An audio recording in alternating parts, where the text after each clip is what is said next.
if you're going to live a life of purpose.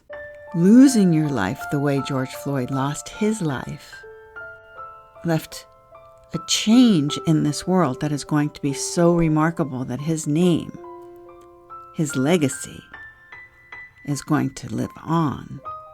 How frickin' wonderful is that? I know it's sad to lose a life.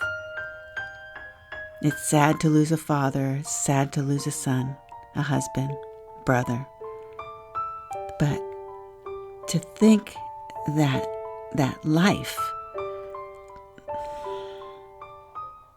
was the catalyst for serious change to happen in our country, it's just a blessing. So I just want to say today, thank you, Mr. Floyd. Thank you.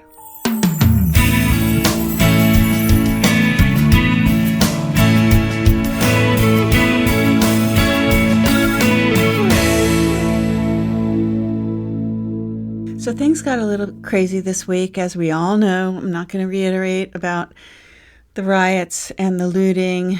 And the protests are fine. You know, today is the day that the 4 officers finally have been all charged and taken into custody in Minneapolis. So I think that that was really what the protesters want in the short term. But in the long term, of course, it's obviously... It's obvious, you know, everything has to change.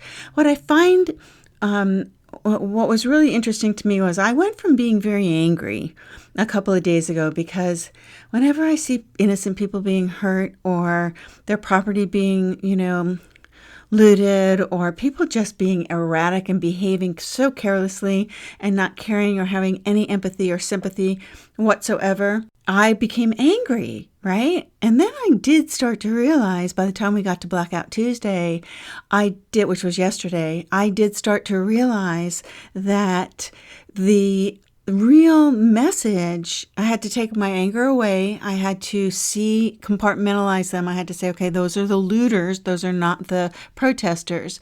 And then I started to see, you know, the mass of people of all races, all genders, all colors starting to come together. And that culminated, I believe, on Blackout Tuesday. And that was very beautiful.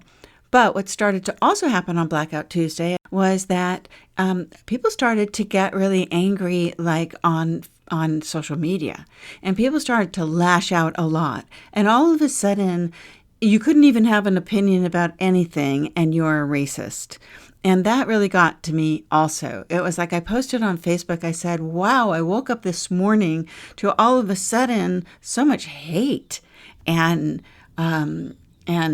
racism against people who are supposedly your friends. I mean, just because they're maybe voicing a little bit of an opinion.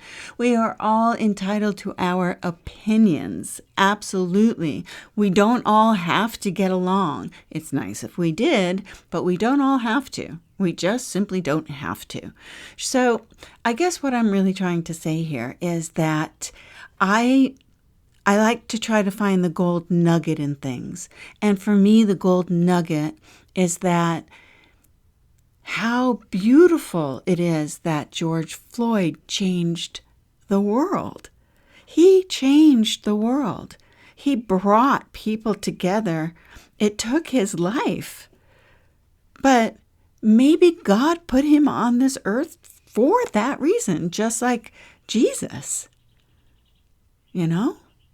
I mean, is that possible? Let me know what you think. I'd love to hear from you. Just go to my website, wendycooper.com. Make sure to put in the www because something is a little freaky with my website. But I'd love to hear from you.